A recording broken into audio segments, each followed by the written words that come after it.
Salut, aujourd'hui on ne va pas parler d'un plat, mais d'un produit qu'on mange très souvent. C'est très calme. Simon, t'as un bout de pomme de terre sur lui. Merci. Qu'il soit consommé en purée, frites, pommes salardaises, pommes sautées, gnocchi, pommes dauphines, la pomme de terre fait partie des produits les plus consommés en France. Mais revenons au tout début. Il y a plus de 10 000 ans, ce sont les Amérindiens qui vivaient où est actuellement le Pérou et le sud-ouest de l'Amérique latine qui ont découvert et doucement appris à domestiquer et à traiter ses propriétés toxiques. Mais c'est vers les 8000 ans sur l'Altiplano, qui est la région habitée la plus haute du monde, située à côté du lac Titicaca, que cette domestication a abouti à des pratiques rationnelles de culture et de conservation.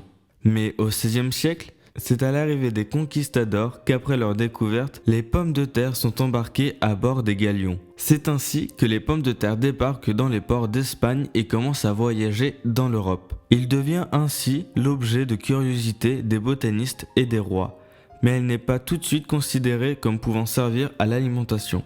Mais il faudra attendre le début du XVIIe siècle pour qu'elle soit énormément cultivée. Sa conquête sur le territoire européen s'accélère alors, poussée dans les campagnes par les famines et les guerres, parce qu'elle s'adapte très rapidement au climat. Mais au XVIIIe siècle, c'est au cours de la guerre de 7 ans, comme prisonnier militaire en Allemagne, qu'Antoine Augustin Parmentier goûte à la bouillie de pommes de terre, et qu'il reconnaît les avantages alimentaires de ce tubercule. À la suite des famines survenues en France en 1769 et 1770, Parmentier établit dans un mémoire qu'il était facile d'extraire de l'amidon d'un grand nombre de plantes. À l'issue de la publication de son mémoire, l'Académie des sciences, des belles-lettres et des arts le récompense. Et de fil en aiguille, Parmentier fit la promotion de la pomme de terre dans toute la France. Et en hommage, des plats furent nommés en son nom. Le fameux potage Parmentier et hachis Parmentier qui sont bien évidemment à base de pommes de terre. Aujourd'hui, la pomme de terre est déclinée dans beaucoup de plats. C'est devenu un produit de base de la gastronomie française.